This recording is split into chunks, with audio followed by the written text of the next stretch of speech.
You know, everybody has their own way of kneading bread or dough. For me, it is, I like to use both of my hands. I like to scoop a little bit of that flour and turn, and then scoop a little bit of that flour and then turn. Now, oddly, I am a person who uses both of my hands almost equally. I'm ambidextrous, and I don't consciously do it, but sometimes I will turn my dough this way, and sometimes I will turn my dough this way. It doesn't really matter. You're basically just trying to equally distribute new flour into your existing dough. So, however you find works for you.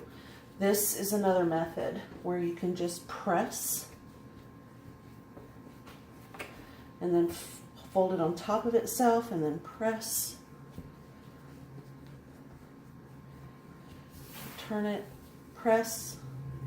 Anything that you can do that will help incorporate new flour into your existing dough is perfect.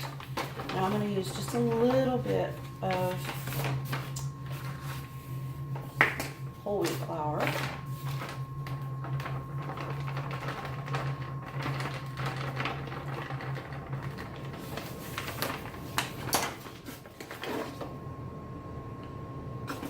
Blend these together like that.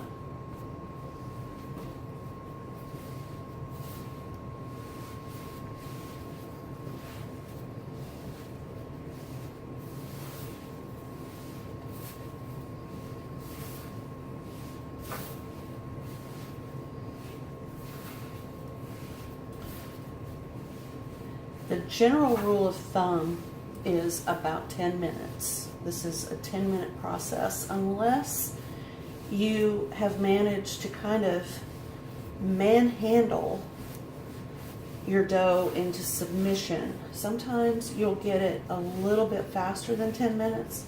Sometimes it might take longer than 10 minutes. But you're going to feel, it's almost like a sudden aha moment. You'll feel it and you'll be like, yep, that's where I'm supposed to be with this.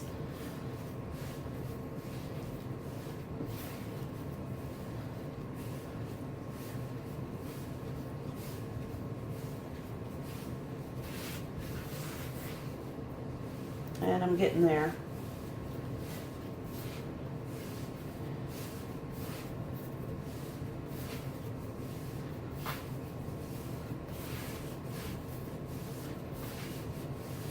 Okay, it's no longer sticky. It's not sticking to my hands. It's not sticking to the countertop. And it is behaving exactly the way I want it to.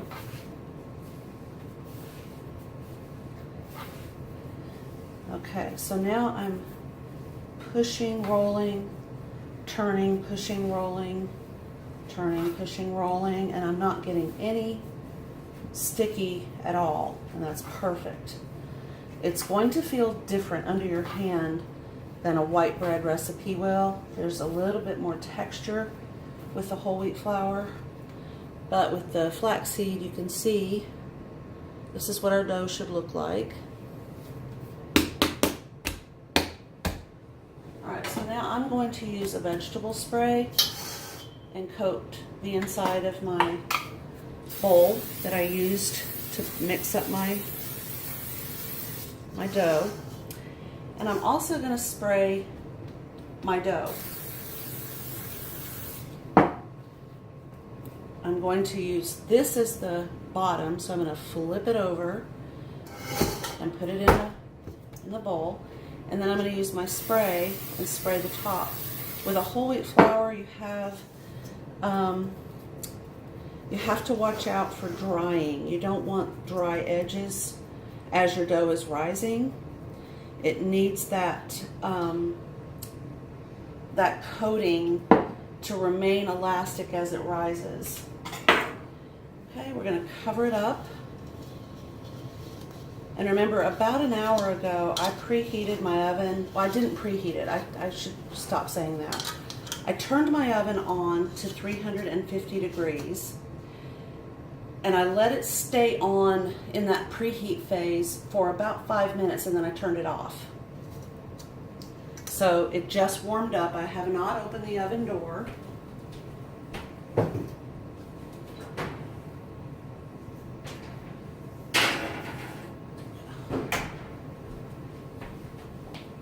So I just put it in the oven, and now I have a good 45 minutes to do whatever I need to do. If I need to go take a shower, or run some clothes in the wash, or take kids to school, walk the dog.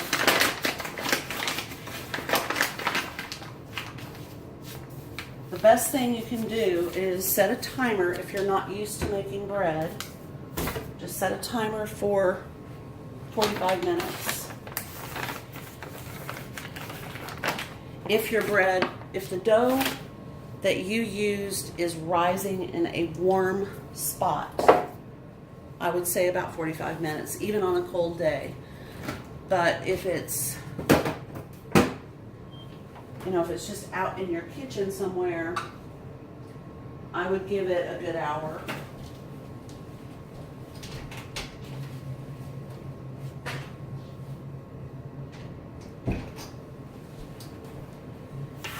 Okay, so now the reason I have a pie pan out is when I am baking my bread, especially when I am baking a whole wheat bread, I will put some water in that pie pan, and then I put that in the oven on the bottom rack.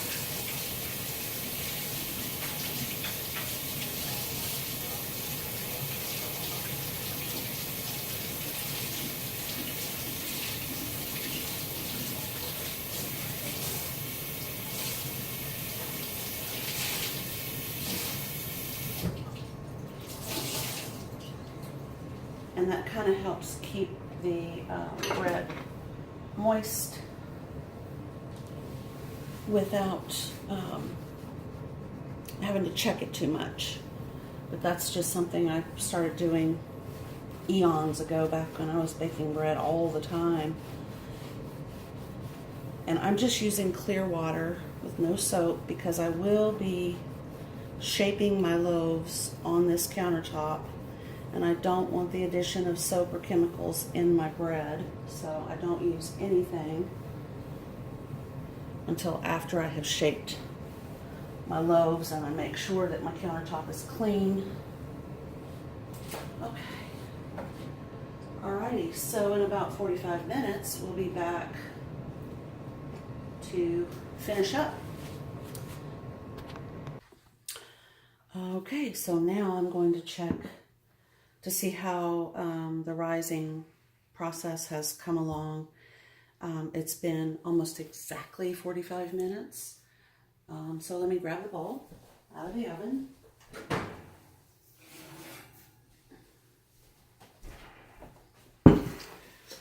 Take off our cover.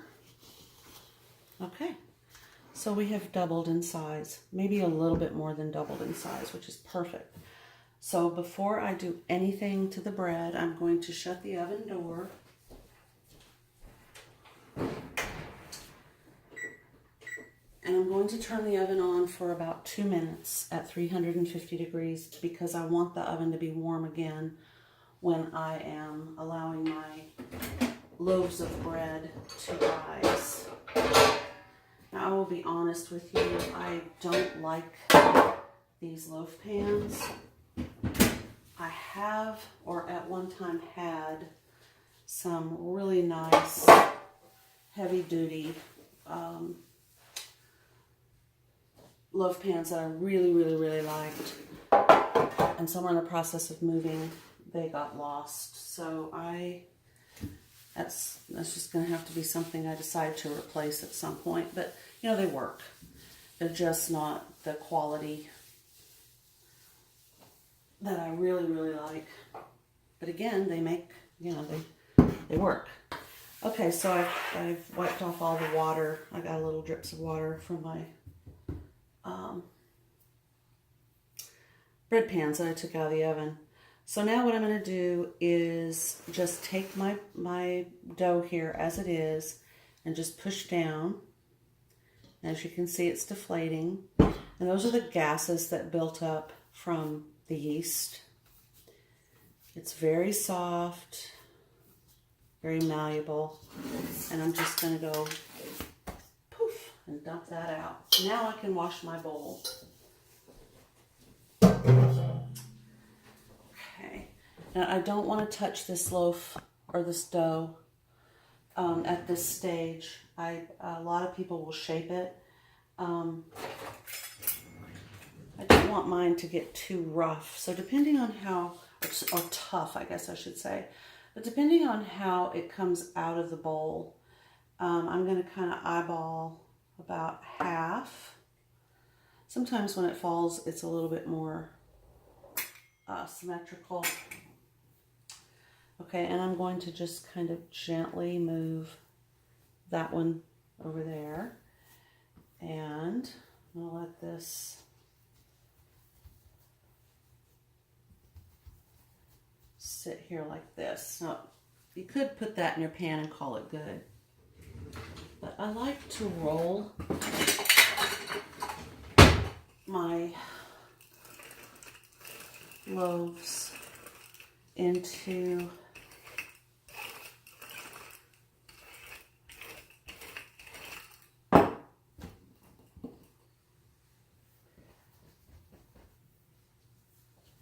a loaf shape.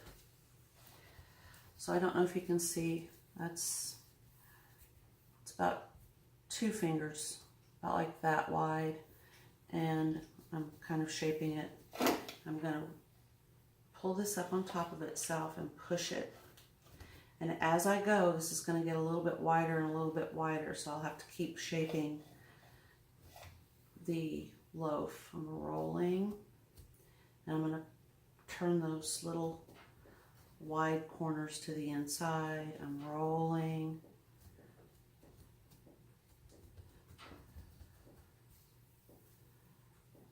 I kind of want my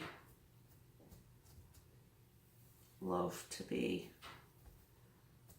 about this size. You can actually go wider if you'd like. You can even make this into like a French baguette shape or an Italian loaf of bread. There are special pans that you can find out there. For those type, I recommend that you look online if you're interested. I just use a cookie sheet. I used to have an Italian loaf pan, and again, we've moved so much for career purposes that you just, you know, sometimes you end up losing things. Okay, so I have this little shaped loaf here. I need to spray my bread pan.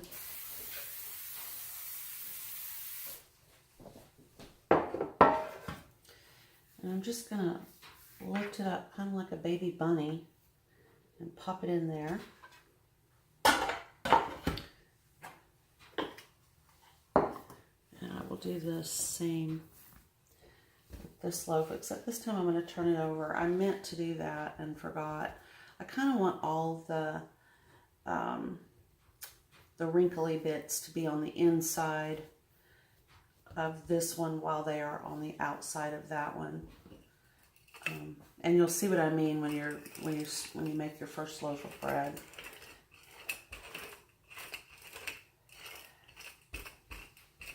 Okay,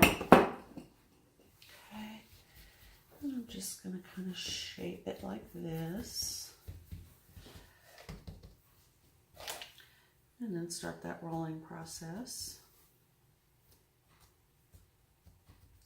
Seeds are a great addition to a loaf of bread. There are all sorts of seeds and things that you can add for texture and flavor, as well as for health. We do want to be careful if you're going to make a loaf of bread to give to someone else. You need to make sure that that person isn't allergic or has a problem digesting certain grains before you give it to them. And of course, some people have a problem with gluten.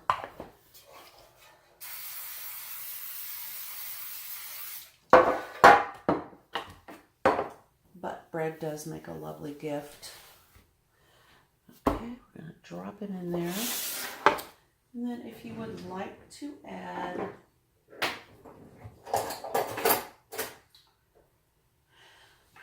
a decorative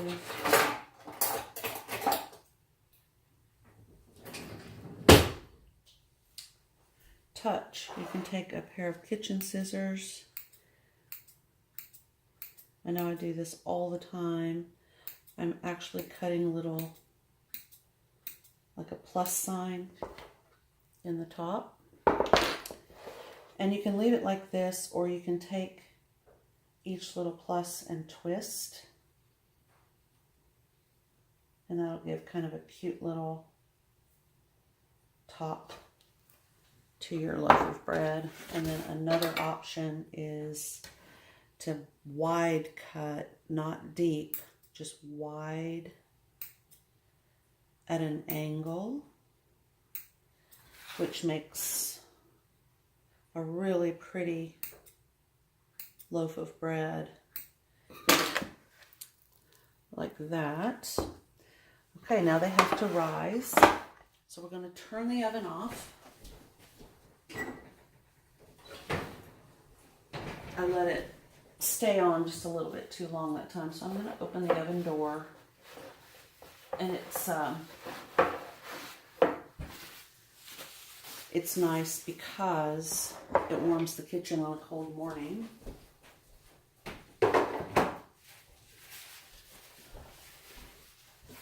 Now, I do recommend that you make sure you have something that you can put some water in for the baking process. That's really going to make a difference in the final bake.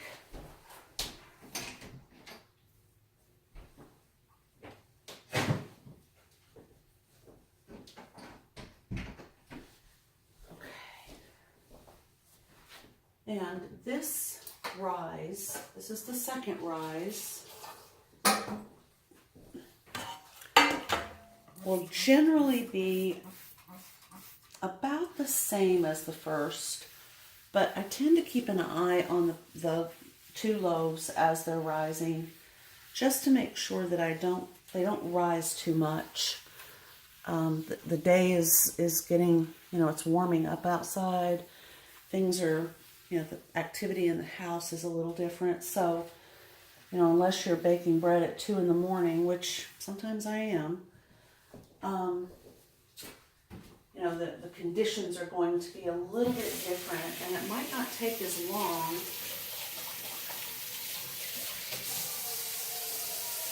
to get that final rise. And if they rise too much in those loaf pans,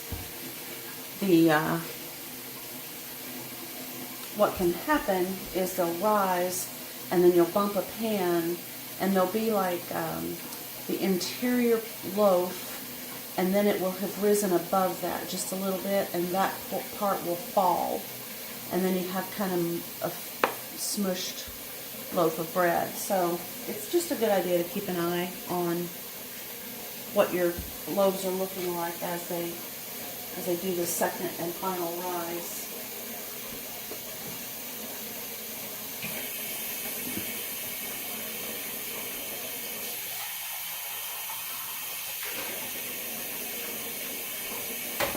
can't seem to get enough coffee today.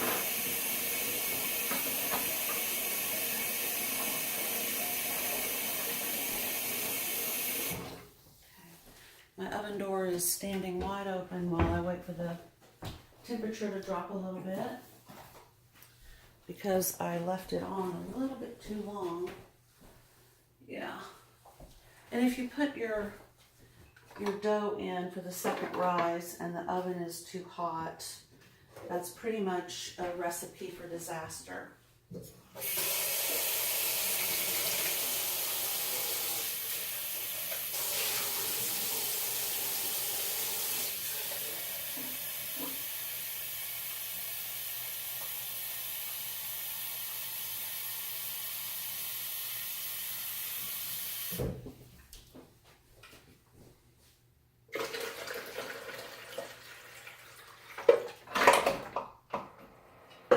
I love the idea of teaching children, whether it's your own children, your grandchildren, your nieces, your nephews, how to bake bread.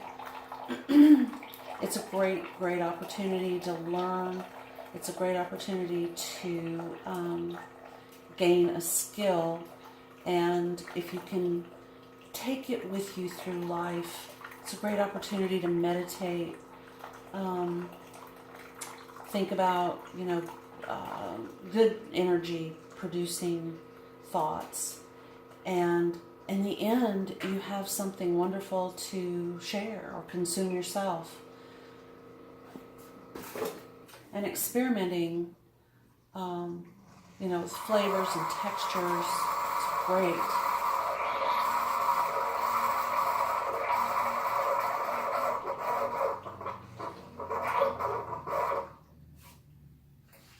Okay, there's my probably fourth cup of coffee today. My goodness, I've had difficulty waking up.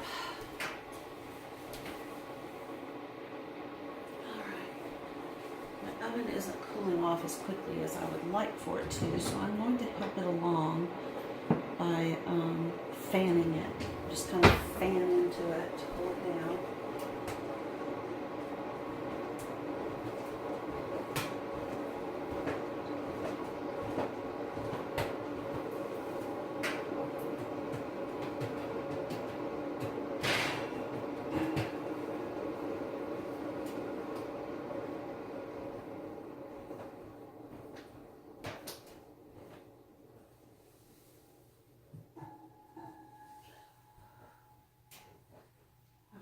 Here it's going to take a little bit too long, so I'm just going to cover my loaves, leave the oven door open, and we'll see what happens.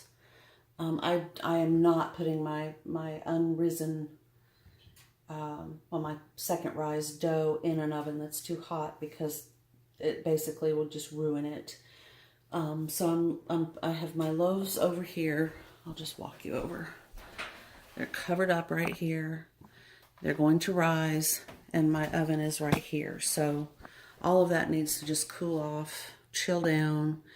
And when I come back, we'll start the baking process. Now, the way I do that is about halfway through the second rise.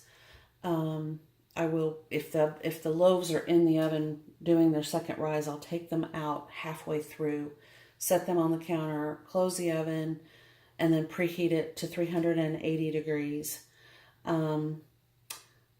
This has wheat flour, so I use a little bit hotter temperature. If I'm doing just plain bread flour, it's 375. But I'll preheat the oven to 380 degrees. And once the oven has preheated, that time period will complete the second rise, and then I can put my loaves of bread in the oven. I often will go ahead and put my little shallow ancient aluminum baking pie plate in the oven. During the preheat, I want a nice moist heat for the oven and for the bread. So once all that has finished, we'll get that bread baked, and we'll come back and see what it looks like and how it turned out.